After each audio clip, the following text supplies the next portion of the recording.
Following the raid last week of a neo-Nazi terror cell operating in eastern Germany, it comes as no surprise to learn that the group had links to the intelligence services.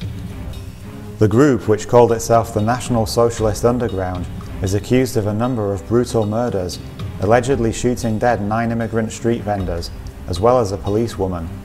They're also accused of carrying out bombings and a string of bank robberies, the last of which was shortly followed by the supposed suicide of 2 ringleaders of the gang. Their bodies were found last week in a burned-out caravan in the city of Eisenach. A third member reportedly gave herself up to police after attempting to destroy incriminating evidence by blowing up her flat.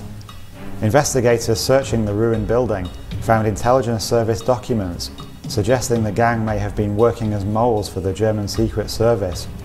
A video claiming responsibility for the murders was also discovered at the scene. Despite the discovery of bomb-making equipment and ties to a neo-Nazi group led by an intelligence service informant, the trio remained at large for a decade.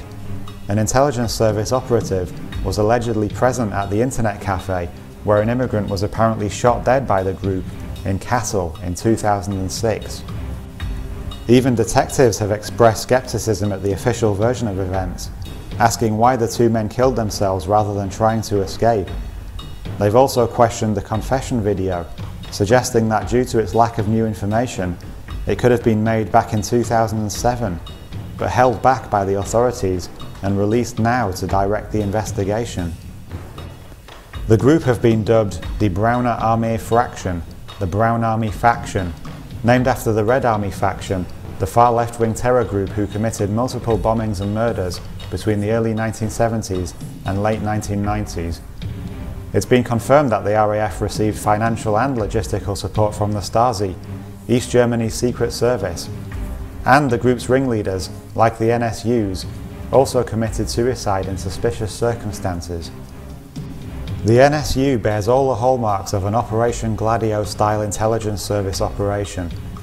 Operation Gladio was a secret Europe-wide operation in which right-wing groups were funded, armed, and controlled by the intelligence services of various countries. The operation involved multiple murders and bombings, and is believed to include the massacre at Italy's Bologna train station in 1980, a bombing which killed 85 and wounded more than 200. The bombings were blamed on the far left as part of a campaign to discredit and repel the advance of communism into Europe. The purpose of such black intelligence operations is to rally the populace to the agenda of the state, justifying increased funding for the police and security apparatus and a ramping up of domestic security in the name of protecting civilians, even though innumerable innocent citizens have been killed during such operations.